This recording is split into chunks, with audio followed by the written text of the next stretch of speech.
ଆଙ୍କି ଦ୍ୱିତୀୟ ଓଷା କରିଥାନ୍ତି।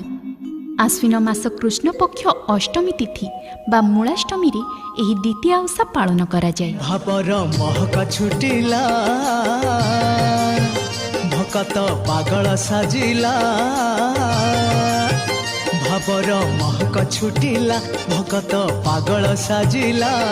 ଆଶ୍ୱିନ ମାସ କୃଷ୍ଣପକ୍ଷର ସପ୍ତମୀ ତିଥିରୁ ପ୍ରାରମ୍ଭ ହୁଏ ଦ୍ୱିତୀୟା ଓଷାର ବିଧିବିଧାନ।